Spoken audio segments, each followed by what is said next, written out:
नमस्कार दोस्तों, स्वागत है आपका आज के इस वीडियो में। दोस्तों, आज का इस वीडियो हमारा कुछ अलग चैप्टर पर होने वाला है। आपने अक्सर अपने आसपास खिड़की के बाहर देखा होगा कि दिन में हमें वस्तु आसानी से दिखाई देती है, जबकि रात में ये आसानी से नहीं दिखाई देती है। अगर आप अभी जिस कमरे में हैं उसको पूरी तरह से अंधेरा कर दिया जाए तो आप संभव है कि आप बाहर चीज़ों को नहीं देख पाएंगे। क्यों? अच्छा, क्या कारण है, क्या वो चीज़ें हैं, क्या वो कारक है जिसके कारण हम किसी वस्तु को देख पाते हैं, और क्या कारक है जिसके कारण हम किसी वस्तु को नहीं देख पाते हैं। जी हाँ दोस्तों, वो प्रकाश ही कारक है जिसके उपस्थिति में हम किसी वस्तु को देख पाते हैं, और प्रकाश की अनुपस्थिति हम किसी वस्तु को नहीं देख पाते हैं। दिन की रोशनी में प्रकाश हमारे चारों तरफ उपस्थित होती है, इसीलिए हम दिन के समय में खिड़की के बाहर चीज़ों को देख पाते हैं, एवं रात के समय में पर्याप्त मात्रा में प्रकाश हमारे चारों तरफ उपस्थित नहीं होती है, इसलिए हम रात को खिड़की के बाहर चीज़ों को नहीं देख पाते हैं। तो आखिर ये प्रकाश कहेंगे किसे? आखिर प्रकाश हमारे और आपके लिए कितना इम्पोर्टेंट रोल प्ले करता है, ये हम इसी तरीक़े से जान सकते हैं कि इसकी उपस्थिति के कारण ही हम पूरे वर्ल्ड को देख पाते हैं। अगर इसकी उपस्थिति ना हो तो हम वर्ल्ड जैसे कि पूरे अंधेरा ही हो और हम इसे देख ही ना पाएँ। आप हमें देख रहे हैं और अपने आसपास की भी चीज़ों को देख पा रहे हैं, तो इसका एकमात्र कारण है प्रकाश। तो आइए आज हम प्रकाश के बारे में जानेंगे कि प्रकाश होता क्या है, किसी वस्तु को हम कैसे देख पाते हैं, प्रकाश किस वस्तु से होकर गुजर पाएगा, किस वस्तु से होकर नहीं गुजरेगा, प्रकाश किरण किसे कहते हैं, किरण पुंज किसे कहते हैं, पारदर्शी पदार्थ किसे कहते हैं, अपारदर्शी पदार्थ किसे कहते हैं। तो आइए जानते हैं कि आखिर प्रकाश होता क्या है। प्रकाश एक प्रकार की ऊर्जा है जिसकी उपस्थिति में हम चीज़ों को देख पाते हैं या फिर हमको देखने की सहानुभूति प्रदान होती है। आप देखेंगे कि अगर एक यहाँ मोमबत्ती जल रहा हो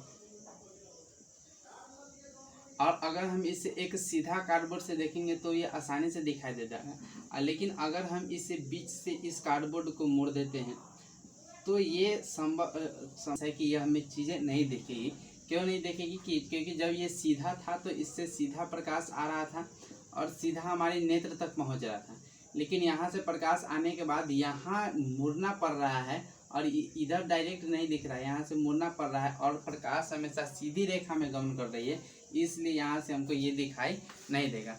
यानी कि हमें यह पता चलता है कि प्रकाश हमेशा सीधी रेखा में ही गमन करती है।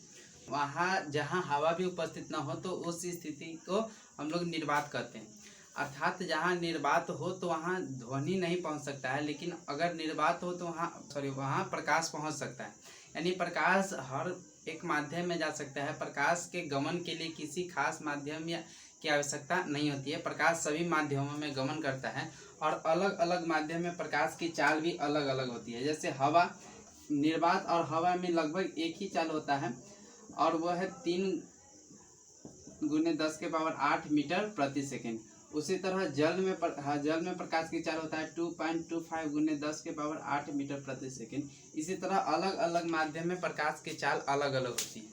आप एक बात जान रहे होंगे कि जिसका शुरुआती बिंदु और अंत बिंदु दोनों पता नहीं हो तो उसे हम लोग रेखा कहते हैं, लेकिन जिसका शुरुआती बिंदु पता हो लेकिन अंत बिंदु पता नहीं हो तो उसे हम लोग किरण कहते हैं।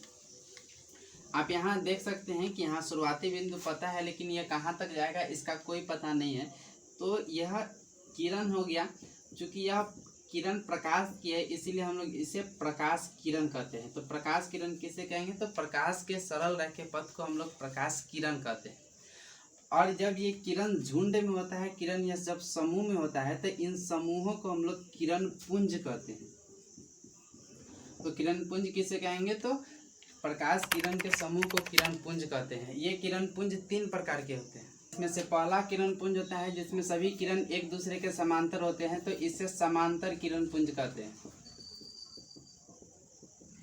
दूसरा किरण पुंज होता है वह किरण पुंज जिसमें सभी किरण विभिन्न दिशा से आकर एक बिंदु पर एकत्र हो जाते हैं, तो इसे अभिसारी किरण पुंज कहते हैं।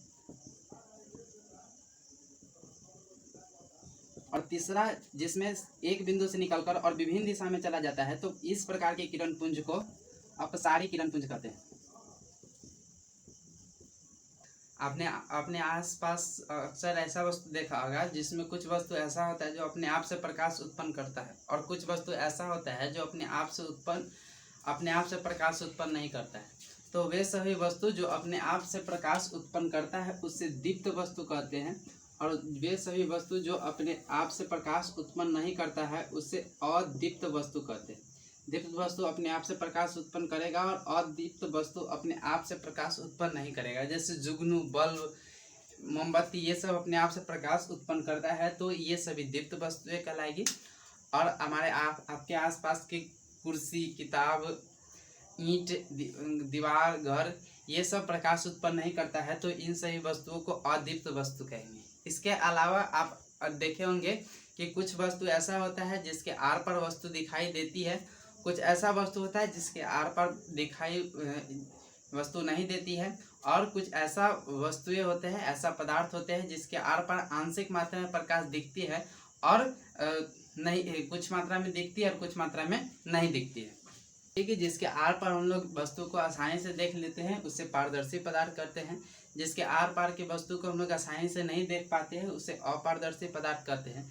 और जिससे आर पार की वस्तु को हम लोग आंशिक मात्रा में देखते हैं उसे पारभासी पदार्थ कहते हैं। इन प्रकाश का परावर्तन किसे कहेंगे, तो दर्पण क्या होता है, ये दर्पण कितने प्रकार के होते हैं, प्रतिबिंब क्या होता है, दर्पण में प्रतिबिंब कैसे बनते हैं, ये आने वाले वीडियो में हम लोग जानेंगे। धन्यवाद।